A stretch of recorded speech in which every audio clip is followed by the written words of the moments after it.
오늘은 바울의 전도 세 번째 비시디아 안디옥에서 있었던 일들을 우리 함께 보고자 합니다.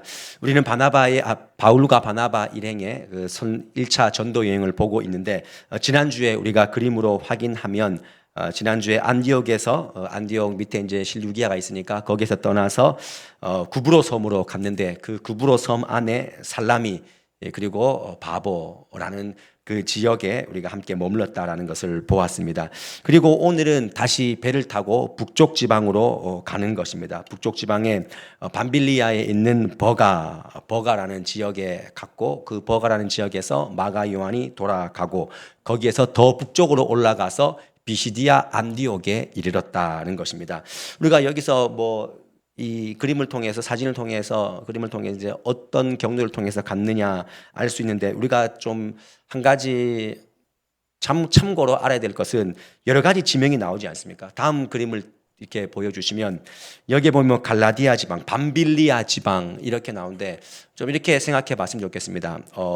성경에 속한 지방, 도라는 개념과 약간 시라는 개념을 좀 본다면 여기에 이제 굵직굵직하게 밤빌리아, 비누디아, 무시아, 아시아, 갑바도기아, 그다음에 길리기아 이 지방들은 좀 도의 개념이고 오늘 비시디아 안디옥, 저 위에 안디옥, 이고니온, 루스드라, 더베 이건 작은 시다라고 보시면 됩니다. 그러니까 참고적으로 이렇게 알아야지 밤빌리아가 어딘지, 밤빌리아는 그 큰 지역, 갈라디아는 그 갈라디아 큰 지역 자체를 얘기하는 거기 때문에 참고적으로 여러분들이 이제 사도행전에 왔으니까 참고적으로 알고 갔으면 좋겠다는 마음으로 지도를 좀 이렇게 표를 가지고 와 봤습니다.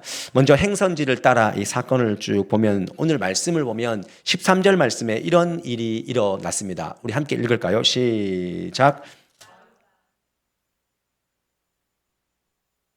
밤빌리아에 있는 버가에 이르니 요한은 그들에게서 떠나 예루살렘으로 돌아가고 여기에서 바울과 바나바와 또 수행원으로 붙었던 마가 요한이 버가에서 돌아가는 일이 생겼습니다. 왜 예루살렘으로 돌아갔는지 성경은 기록하지 않고 있습니다. 근데 중요한 것은 이 바울과 바나바에게는 나중에 후에 마가 요한을 다시 데리고 갈 거냐 데려가지 않을 거냐 이것 때문에 실랑이를 한 것으로 봐서는 좋은 이유로 간 것이 아니었다라는 것은 좀 우리가 추측해 볼 수 있는데 많은 학자들이 이렇게 추측을 하는 거죠. 향수병에 걸렸을 것이다.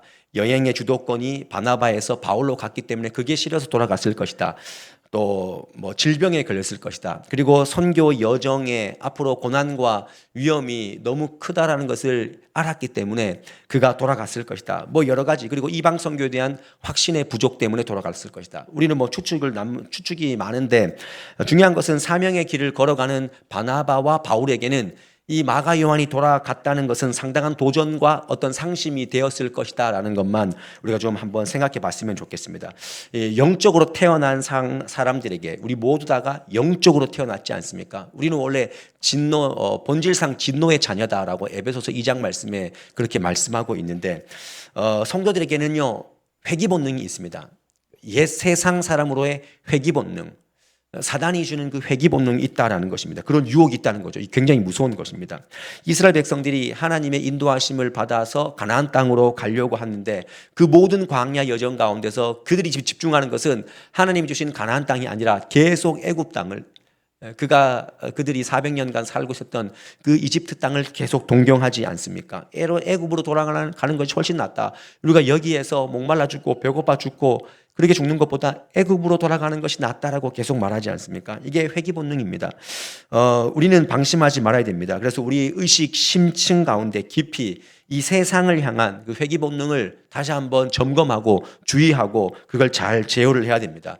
그리고 한 가지 우리가 이 마가 요한의 다시 예루살렘으로 돌아갔다라는 이 장면을 통해서 우리가 한번 묵상해 봐야 될 것은 사도 바울이 또 어떤 일이 있었는지 모르겠지만 사도 바울 입장에서 그리고 때로는 바나바 입장에서 그리고 돌아간 마가 요한의 입장에서 이 돌아갔다라고 하는 이 사건 한 가지는요 바울에게도 성장과 성숙의 기회였고 또 돌아간 마가 요한에게도 동일하게 성장과 자기를 돌아보는 그런 기회가 되었을 거라 저는 생각을 합니다. 왜냐하면 지금 은혜 받은 예수의 영으로 충만해져서 안디옥 교회에서 파송받은 사도 바울은 사실 선교 초년생입니다. 성경을 알고 지금 출발하는 겁니까? 그렇지 않다는 것입니다. 아마 마가 요한의 그 회군 앞에서 자기 자신을 깊이 다시 한번 돌아보는 열심으로 막 열정으로 가득 찼던 자기 자신을 조금 제어하고 돌아보는. 그래서 우리는 이 바나바와 또 때로는 또 한켠에는 또 바울과 바시들이 많아가지고 지금 바울과 바나바와 이제 돌아간 마가 요한 이 세 명을 통해서 이런 좀 생각을 했으면 좋겠어요. 여러분들 우리가 신앙생활 하면서 이럴 때가 많이 있습니다. 어떤 거냐면 왠지 그 사람이 나 때문에 떠난 것 같다라는 그런 죄책감, 그런 느낌을 받을 때가 있다는 거죠. 그러나 우리가 그 죄책감을 오늘 이 말씀 통해서 좀 내려놓았으면 좋겠어요. 생각해보면 돌아간 마가 요한도 남아있는 바울과 바나바도 각자의 시간 안에서 하나님을 대면하는 시간이었지 않을까. 그리고 하나님께서 그 시간으로 만들어 주신다는 것을 우리가 확신해야지. 그렇지 못하면 저도 목회 못합니다. 여러분들도 누군가의 영혼을 이끌어 간다는 것에서 자유로울 수 없는 거죠. 그렇다고 우리가 대충 하고 막 하자는 게 아니죠. 하나님을 알고 하나님께서 깨닫게 하시고 하나님이 더 성숙하게 하시는 그렇기 때문에 우리가 있을 때 우리가 함께 신앙의 공동체 안에 있을 때 더 돕고 협력하고 더 많은 이 안에서 더 대화했더라면은 마가의 그 회군이 조금 더 후회로는 남지는 않았을 텐데 물론 하나님 다 만져주셨겠지만 아무튼 이렇게 버가에서 요한은 돌아가고 마가 요한은 돌아가고 바울과 바나바가 이제 계속해서 비시디아 안디옥 쪽으로 올라가게 됩니다. 거기에서도 회당을 중심으로 지금 바울과 바나바는 회당을 중심으로 지금 복음을 전하고 있습니다. 왜냐하면은 유대인들은 어디를 가든지 회당을 만들어서 거기에서 함께 모여서 하나님을 예배했기 때문에 그들은 회당을 중심으로 갔죠. 저희들도 작년에 그 튀르키예 그리스 성지순례를 갔을 때 비시디아 안디옥에 간 적이 있습니다. 제가 갔는데 그때 가이드 목사님이 저한테 이 말씀을 여기서 읽으라고 얘기를 하더라고요. 그래서 제가 읽었던 사진이 있습니다. 옛날 저희가 회당 자리인데 그 위에다가 바울 기념교회를 이렇게 세워놓은 거예요. 그러니까 여기서 말씀을 전했을 것 같다라고 해서 저한테 갑자기 이 성경을 읽으라고 해서 제가 다른 게 중요한 게 아니라 너무 뜨겁고 안동말로 눈이 바세서 성경을 잘 읽을 수가 없었던 그런 기억이 납니다. 그래서 이 41절까지 온통 바울의 쭉 설교였는데 제가 이제 빨간 옷을 입고 있는데 제가 그 갈 때마다 옷을 다르게 입는 이유가 있습니다. 내가 그때 간 이 비시디아 안디옥은 빨간 옷이었어. 그럼 빨간 옷은 비시디아 안디옥입니다. 그래서 그렇게 구분하기 쉽도록 참고로 여러분들 이제 나중에 성지순례를 가거나 어디를 가면 옷을 이렇게 입으면은 비시디아 안디옥은 빨간 옷이었어라고 해서 빨간 옷 찾으면 거기가 이제 제가 그 지역을 간 것인데 중요한 것은 낯선 땅, 낯선 환경에서 이 사도 바울이 17절부터 41절까지 긴 설교의 내용을 막 설파하지 않습니까? 그가 지금 꿰뚫고 있는 역사가 무엇입니까? 이스라엘의 구원의 역사, 구속사를 쫙 꿰뚫고 있는 것입니다. 그 구약에서부터 예수 그리스도까지 메시아까지 쫙 연결을 했는데 중요한 것은 먼저는 유대인에게요, 그 다음은 헬라인에게도다라고 말씀했는데 유대인들에게 선민이라고 하는 유대인들에게 먼저 예수를 전했지만 그들이 그를 믿지 않았다. 믿지 못할 일이 일어날 거다라고 주님께서 먼저 하나님께서 예견하셨지만 그게 실제로 일어나고 있는 것입니다. 그리고 지금 사도 바울이 뭘 얘기합니까? 너희들이 알고 있는 그 하나님께서 메시아를 이 땅에 이미 주셨고 그분을 통해서 죄 사함의 은혜를 얻는 것이고 우리가 구원을 받을 수 있다라고 말하고 있는 것입니다. 이런 사도 바울의 핵심 복음이 뭐냐라고 할 때 예수님의 부활입니다. 여러분 오늘 읽으시면서 혹시 계속해서 반복적으로 나오는 사도 바울의 어떤 설교를 들으셨습니까? 그래서 제가 정리를 잠깐 해왔습니다. 여기 보면 처음에 살리고 일으키시고 썩지 않게 하신다.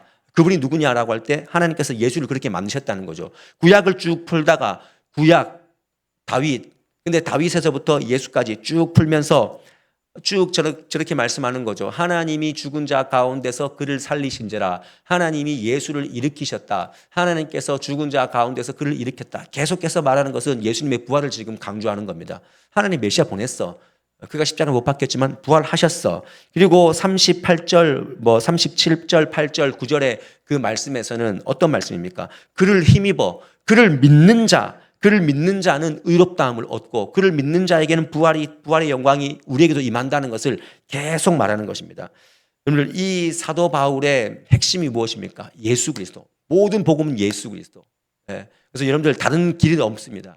여러분들 구원받을 어떤 길도 하나님이 주시지 않았습니다. 그래서 이 세상에 구원의 길이다라고 하는 수많은 사람들이 강조하고 말하고 믿고 있는 것 중에서 그것은 다 헛된 것이고 주님께서만 구원의 길이다라는 것을 우리가 다시 한번 사도 바울이 강조하는 것, 그 유대인들이 절대로 믿지 못하는, 절대로 그럴 수 없다라고 생각하는 그 복음의 소식을 지금 전하고 있는 것입니다. 중요한 것은 이 말씀을 듣는 사람들의 반응이 어땠냐 하는 것이죠.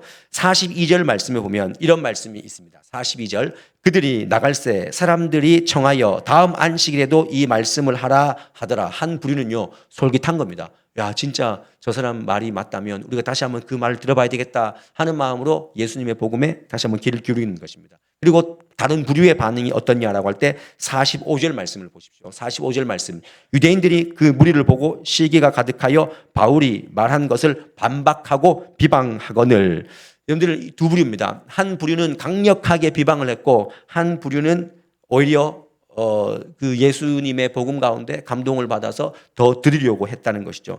근데 결국 선하게 먼저 주어진 그 유대인들에게 주어진 그 영생의 소식은 유대인들이 먼저 버렸다는 것입니다. 지금 이방인들이 오히려 더 말씀을 듣고 있다라는 것이죠. 우리는 이 말씀을 통해서 오늘 사도 바울이 비시디아 안디옥에서 전하고 있는 이 복음의 사건을 통해서 이 반응을 통해서 어떤 걸 깨달아야 될까라고 할 때 아무리 준비되고 훌륭한 그런 전도자라 할지라도 여러분들 내가 전한 것들 다 받지 않는다는 것입니다. 그러면 우리가 이렇게 생각할 수 있습니다. 우리가 전도하고 복음을 제시할 때 반드시 기억해야 될 것은 하나님은 영생을 주시기로 한 자들은 믿게 하신다는 것입니다. 내가 할 것이 뭡니까? 하나님이 작정하고 예비된 자가 누군지 모르지만 우리는 나가면 되는 것이죠. 그래서 48절 말씀에 이런 말씀이 있습니다. 우리 함께 읽습니다. 시작. 이방인들이 듣고 기뻐하여 하나님의 말씀을 찬송하며 영생을 주시기로 작정된 자는 다 믿더라. 저기 말씀을 보십시오. 영생을 주시기로 작정된 자는 다 믿더라. 근데 그 믿음의 사람들이 유대인들이 아니라 이방인들이 듣고 기뻐했다라는 것입니다. 여러분, 복음의 열매는요 뿌리는 자에게 있지 않다는 것을 다시 한번 기억하셔야 됩니다. 복음을 받아들이는 그 마음밭에 달려있는 거죠. 내가 실력이 없어서, 내가 입술이 뻣뻣해서, 우리는 그렇게 생각하지만 하나님께서는 작정된 자를 미리 움직이시고 그들에게 복음을 듣게 하시는 것입니다. 그렇기 때문에 우리는 두려워하거나 부정적으로 생각할 것이 아니라 하나님께서 거두실 이 준비된 이들을 찾을 수 있도록, 누군지 모르죠. 그러나 우리는 나가면 되는 것입니다. 열매를 생각하지 말고 나는 뿌리는 것에 전념하면 된다는 것입니다. 여러분들 얼마나 뿌리고 계십니까? 하나님은 우리 신도시 가운데도 여러분들 주변의 많은 영혼들을 통해서 이미 작정된 자들을 두셨음에도 불구하고 내가 전하지 못해서 우리는 전하면서도 믿지 않을까 봐, 내가 부끄러움 당할까 봐, 망신당할까 봐 우리는 거기에 너무 초점을 맞추고 있지 않습니까? 사단은요 전도라는 단어를 이미 이 땅 가운데 잊혀지게 했습니다. 여러분 한국 교회를 보십시오. 지금 전도라는 단어가 얼마나 무색해졌습니까? 전도는 상식이 필요하고 전도는 기술이 필요합니다. 근데 여러분 정말 중요한 것은 전도는 내 속에 충만한 것이 나가는 것입니다. 내가 충만하면 전하는 것입니다. 한국 교회가 전도에 이미 실패했다는 것은 우리 안에 충만함이 없다는 거죠. 복음에 대한 충만이 없다는 것입니다. 여러분 충만한 것이 나가게 되어 있어요. 여러분 친구를 만나보십시오. 친구를 만나면 그 안에 충만한 것이 계속 나옵니다. 계속 돈 얘기하는 사람도 있잖아요. 그죠? 계속 손자 얘기하는 사람도 있고, 그죠? 자기 안에 충만한 것을 계속 말하는 거죠. 그러면 우리가 주님의 말씀이, 주님의 복음이 우리 안에 목구멍까지 차 있다면 우리는요, 전하게 되어 있습니다. 그러면 오늘 우리가 점검해야 될 것은 나는 무엇으로 지금 충만해 있는가? 여러분들 지금 뭘로 충만해 있습니까? 지금 어떤 생각으로 가득 차 있습니까? 참 이런 얘기를 하기가 목사인 제가 너무나 부끄럽습니다. 저조차도 부끄럽습니다. 나는 과연 무엇으로 충만해 있는가? 전도에는요 실패가 없습니다. 복음을 전하면 실패가 없습니다. 왜 실패가 없습니까? 진짜 실패는요 전하지 않기 때문에 실패입니다. 복음을 전하면 언젠가는 거두게 되어 있습니다. 내가 그 사람에게 한 번 전했지만 내가 전할 때는 그가 영접하지 못하고 그가 믿지를 못했지만 또 내가 한 번 전하고 저 사람이 한 번 전하고, 그래서 전도학에서는 사람을 7번 터치하면 그 사람이 복음의 결실을 맺는다라고 이렇게 얘기를 하기도 합니다. 내가 10년 전에 그 사람한테 한 번 전했는데 그 사람이 완고하게 뭐 바쁘다 해서 지났어. 근데 어떤 사람이 또 한 번 전했는데 일곱 번째 그 사람이 복음의 길로 접어들게 된다. 오늘 우리가 사도행전을 계속 보면서 전도의 영성을 다시 한번 깨우쳐야 됩니다. 나가서 뭐 노방전도 합시다. 그런 뜻이 아니라 우리가 정말 관계하면서 한 사람이라도 주님께서 정말 목말라 하시고 한 영혼을 지금 거두시기 위해서 얼마나 지금 하나님께서는 걱정하고 애타게 그렇게 기다리시는데 우리는 과연 주님의 손발이 되고 있는가? 무엇보다 우리가 믿을 것은 하나입니다. 뭐냐면요, 49절 말씀, 이 말씀이 오늘 우리에게 굉장히 또 위로가 됩니다. 함께 읽습니다. 시작. 주의 말씀이 그 지방에 두루 퍼지니라. 여러분, 그들이 반만 믿고 반은 쫓겨났어요. 이방인들이 듣고 즐거워했지만, 작정된 자들은 믿었지만 또 추방당해서 지금 다른 도시로 떠나지 않습니까? 근데 오늘 성경 말씀이 주의 말씀이 그 지방에 두루 퍼지니라 라고 분명히 말씀합니다. 그들은 전했지만 그 말씀이 또 퍼지고 계속 확장된다는 거죠. 하나님의 말씀은 운동력이 있는 것입니다. 입에서 입으로 증거되는 말씀이지만 그 말씀 가운데 성령께서 함께 해 주시는 거죠. 그리고 바울의 일행이 떠난다 할지라도 이 비시디아 안디옥 지방 가운데 하나님의 복음이 누군가를 통해서 계속 흘러간다는 거죠. 마치 1866년 제너럴 셔먼을 타고 대동강변에 내렸던 토마스 선교사. 여러분, 토마스 선교사가 성경책을 뿌리고 그냥 죽지 않습니까? 그를 죽인 사람이 누굽니까? 박충건이라는 사람입니다. 그에게 성경 한 권을 내밀었는데 박충건이라는 그 토마스 선교사를 죽인 사람이 토마스 선교사에게 받은 그 성경 한 권을 통해서 안주교의 영수가 되는 그런 역사가 일어나지 않습니까? 그리고 그 토마스 선교사가 죽으면서 성경을 팍 뿌리면서 옆에 있던 이 채치량이라는 12살 소년이 박충건이 토마스 선교사를 죽이는 모습을 보고 굉장히 두려웠습니다. 근데 그 땅에 떨어져 있는 성경을 하나 주워왔는데, 야, 내가 서양 문물을 가지고 왔기 때문에 굉장히 지금 뭔가 죄책감이 느껴진다.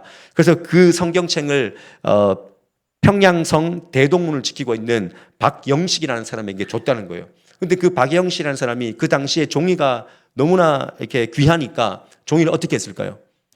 종이를 찢어가지고 벽에다가 붙인 거죠. 벽에다가 여기저기 붙인 거예요. 누우면서도 말씀이 보여지고 밥 먹으면서도 말씀이 보여지니까. 그래서 이 박영식이라는 사람이 그 성경 쪽복음에 붙어 있는 그 벽지에 있는 복음을, 예수님의 그 말씀을 듣게 되어서 알게 되어서 널다리 교회 예배당 그 가정을 내어주지 않습니까? 그리고 토마스 선교사를 죽인 이 박충건의 조카 이영태도 예수를 믿고 미국 남장로교 선교사 네이놀드라는 그분 옆에서 성서 번역위원회 한 사람으로서 그렇게 사역을 하게 됩니다. 그냥 우리는 봤을 때 토마스 선교사가 뭐 한 게 있냐, 어떻게 순교자냐, 여러 가지 뭐 역사, 한국 교회사적으로 뭐 말이 분분하지만 중요한 것은 하나님의 말씀의 역사는 그냥 단순하게 성경책 뿌리고 죽임을 당했지만 그 젊은 나이에 하나님의 말씀의 역사는 계속해서 퍼졌다라는 것입니다. 주의 말씀이 그 지방 가운데 두루 퍼지니라가 우리 한국교회 역사 가운데도, 기독교 역사 가운데도 일어났다라는 것입니다. 이 선교의 역사를 과연 누가 함께 하셨고 누가 이끌어 주셨냐라고 할 때 성령 하나님께서 주도하시고 이끌어 주신 줄 믿으시기를 바랍니다. 오늘 그야말로 49절 말씀 다시 한번 보십시오. 다시 한번 49절 보십시오. 주의 말씀이 그 지방에 두루 퍼지니라. 누가 하셨다고요? 하나님이 하신 겁니다. 토마스 선교사는 그냥 처참하게 죽었지만, 처참하게 박충건이라는 사람에게 죽었지만, 그가 던진 그 강변에 던져진 그 복음의 말씀이 그 땅을, 우리 한국 땅을 이 복음의 역사로 다시 한번 물들인 것 아니겠습니까? 결국 하나님이 하시는 것입니다. 오늘 비시디아 안디옥에서 전도의 열매는요, 전공의 절반의 성공이다라고 할 수 있습니다. 그들이 진짜 절반의 성공이다라고 할 수밖에 없는 그런 부분이 우리는 성경을 통해서, 왜냐하면 어떤 사람은 믿었고 어떤 사람은 비방하고 그들이 쫓겨났으니까 절반이다. 저는 그러나 이 말씀을 읽으면서 이건 절반의 성공이 아니라 완전한 성공이다라고 말씀드리고 싶은 것이 52절 말씀에 그들의 지금 영적 상태가 어떻는지를 보면 되는 것이죠. 우리 함께 읽습니다. 시작. 제자들은 기쁨과 성령이 충만하니라. 여러분, 이 모습이 이미 승리한 전도자 아닙니까? 여러분들은 어떻습니까? 여러분들은 기쁨과 성령이 충만한 오늘 하루의 삶을 사셨습니까? 오늘 하루를 돌아보십시오.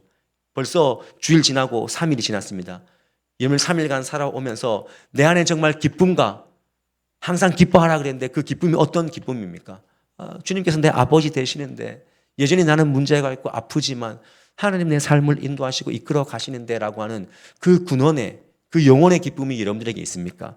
그리고 정말 성령의 충만함으로 여러분들은 기뻐하시느냐? 이 질문 앞에 다시 한번 깊이 서 보시기를 바랍니다. 복음 들고 하나님의 복음을 사역을 감당했던 바울과 바나바는요 충만해졌습니다. 그러니까 이런 거예요. 뭐냐면 내가 하나님의 일을 감당한다고 하면 충만해지고 기뻐지는 겁니다. 근데 내가 내 일이라고 생각하면 모든 것이 어려워지는 거예요. 다 부담이 되는 것입니다.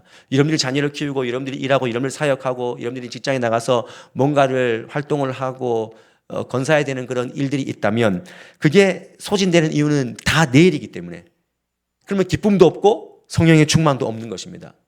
마찬가지로 여러분들이 살아가는 이 땅의 모든 관계가 있잖아요. 만남들, 모임들. 제가 예전에 전도 어떤 컨퍼런스 가니까 이런 얘기를 하더라고요. 여러분들은 지금 생명적인 만남을 하고 있습니까? 죽은 만남을 하고 있습니까? 이렇게 묻더라고요. 생명적 만남은 뭐고 죽은 만남은 뭐냐? 이렇게 그분이 이렇게 설명을 하더라고요. 여러분들이 이 땅을 살면서 각종 만남, 모임, 동호회 이렇게 쭉 하면서 그 만남 가운데 내가 이 모임을 통해서 누군가에게 예수를 소개하고 예수를 보여주고 예수가 드러나는 삶을 살지 않으면 다 죽은 만남이라는 거죠. 그러나 생명적 만남은 어떻게든 저 믿지 않은 영혼에게 정말 예수 그리스도를 보여주고 증거하고 이런 작은 노력들이 생명적 만남을 이어가게 한다는 것입니다. 그래서 저는 그 얘기를 들으면서 예수 믿는 사람들이 너무 예수 믿는 사람들하고만 모이는 것도 그것도 전도의 확장성이 없는 거죠. 계속 그냥 믿는 사람들하고만 모이는 거. 그래서 거기서는 이렇게 얘기를 하더라고요. 낚시터를 만들어라. 낚시터를 만들어라.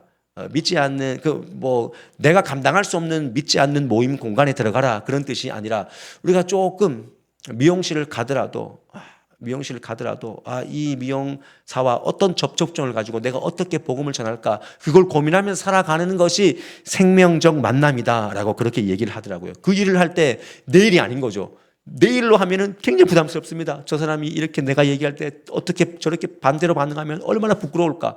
주의 일로 여기라는 것입니다.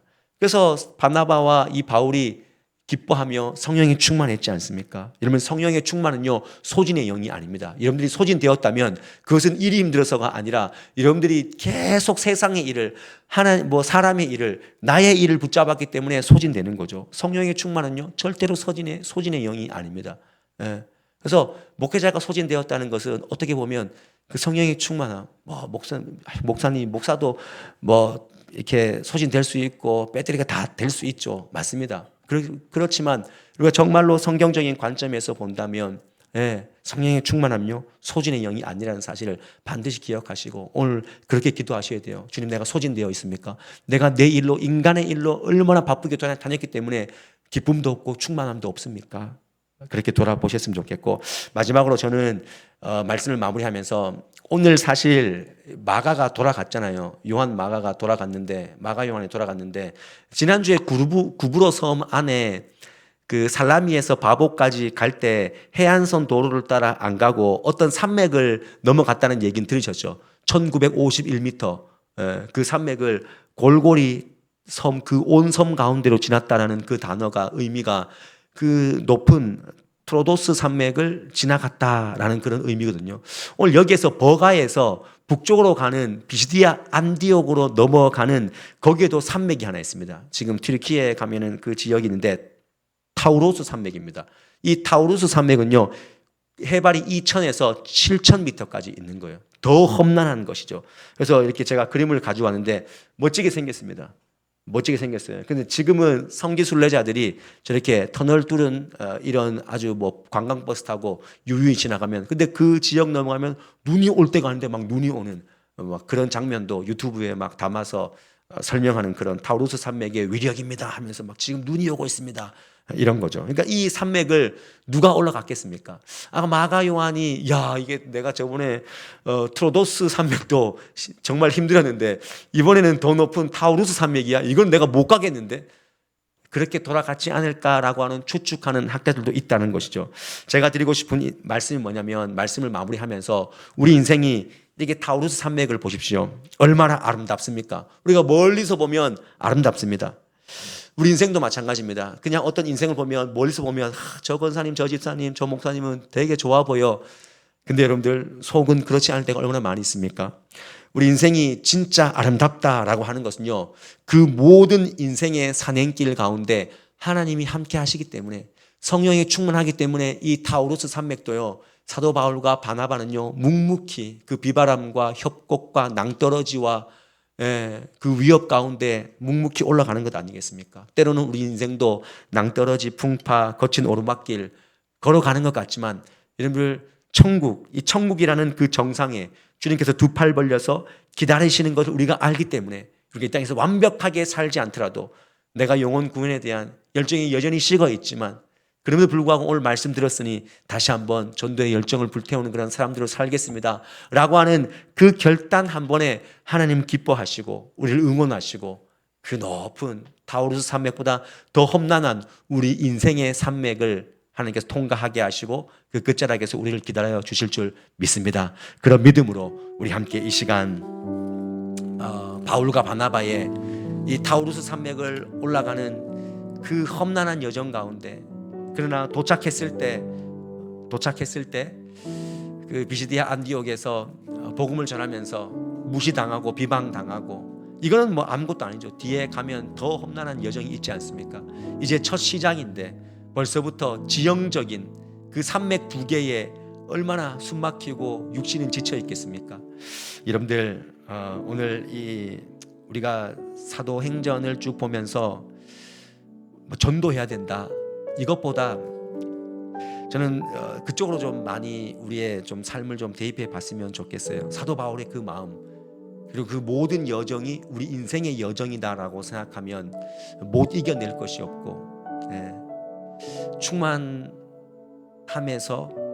우리가 멀어진다는 것, 이런 사도 바울도 계속해서 충만해지는데 우리는 과연 얼마나 나약하고 알면서도 기도하지 못하고 말씀 보지 못하는 우리 인생은 아닌가.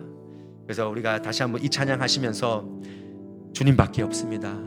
여러분들 자녀의 문제로, 건강의 문제로, 물질과 가정의 여러 가지 인생의 소낙비를 만나신 여러 인생들 가운데 오늘 이 찬양의 고백을 통해서 주님, 인생의 산맥을 넘어갑니다.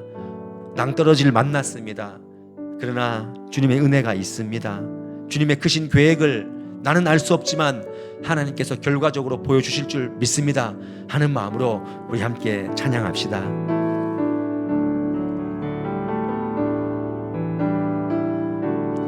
은혜 아니면 살아갈 수 없네.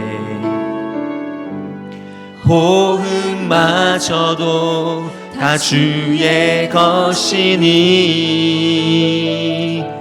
세상 평안과 위로 내게 없어도 예수, 오직 예수뿐이네. 크신 계획 다 볼 수도 없고, 크신 계획 다 볼 수도 없고, 작은 고난에 지쳐도 주께 묶인 나의 모든 삶 버티고 견디게 하시네. 크신 계획 다 볼 수도 없고, 크신 계획 다 볼 수도 없고, 작은 고난에 지쳐도 주께 묶인 나의 모든 삶 버티고 견디게 하시네. 은혜 아니면 살아갈 수가 없네. 나의 모든 것 다 주께 맡기니 참된 평안과 위로 내게 주신 주 예수, 오직 예수뿐이네.